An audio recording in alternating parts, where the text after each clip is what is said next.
శ్రీ గురుభ్యో నమః. శ్రీ విష్ణు సహస్రనామ స్తోత్రం 29వ శ్లోకం. సుభుజో దుర్ధరో వాగ్మి మహేంద్రో వసుదో వసుః నైక రూపో బృహద్రూపః సిపివిష్ట ప్రకాశనః. సుభుజో దుర్ధరో, సుభుజః అంటే అందమైన భుజములు కలవాడు, జగద్రక్షకుడు, భక్తవరదుడు అని. దుర్ధరః అంటే ఎవరి చేతను ఆపబడజాలని భుజబలము కలవాడు అంటే ఎదురులేనివాడు, తెలుసుకొనుటకు అందనివాడు అంటే తెలియరానివాడు, మనసులో నిలుపుకొనుటకు కష్టమైనవాడు అంటే నిలువరానివాడు, మరి దేని చేతను ధరింపజాలనివాడు అంటే భరింపరానివాడు అని అర్థం దుర్ధర అంటే. వాగ్మి అంటే మధురమైన, ప్రియమైన, స్తుతింపదగిన వాక్కు కలవాడు, శక్తిపూరితమైన వాక్కు కలవాడు, వేదములు ఆయన వాక్కు నుండి ఉద్భవించెను అని.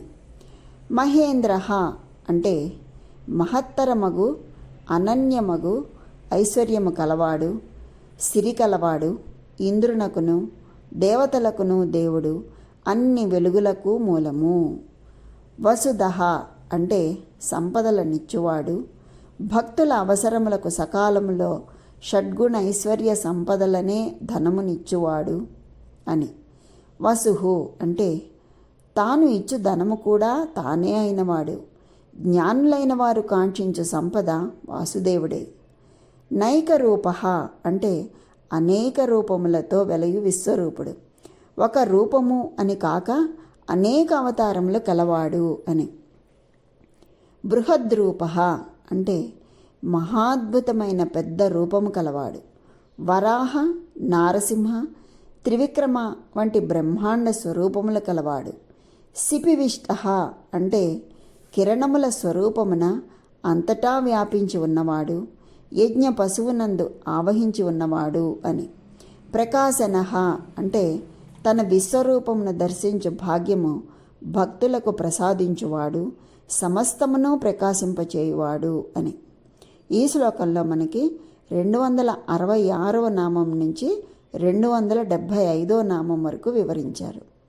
సుభుజో దుర్ధరో వాగ్మి మహేంద్రో వసుదో వసుః నైక రూపో బృహద్రూపః సిపివిష్ట ప్రకాశనః అంటే ఆశ్రితుల భారము ఓర్వగలిగిన అందమైన భుజములు కలవాడు, జగద్రక్షకుడు, భక్తవరదుడు, ఓర్వజాలని వేగము కలవాడు, జయశీలమైన వాక్కు కలవాడు, మహత్తుగల ఇంద్రుడు, మహిమగలవాడైన అల్పమైన ధనాదులు కోరుకునేవారికి వానినే ఇచ్చువాడు, క్షీర సముద్రమున నివసించువాడు, ఒకటే రూపము లేనివాడు, వరాహము మొదలైన మహారూపములు కలవాడు, దిక్కులయందు ఆకాశమందు కూడా వ్యాపించి ఉండువాడు అయినటువంటి ఆ పరమాత్మునికి ప్రణామములు అని.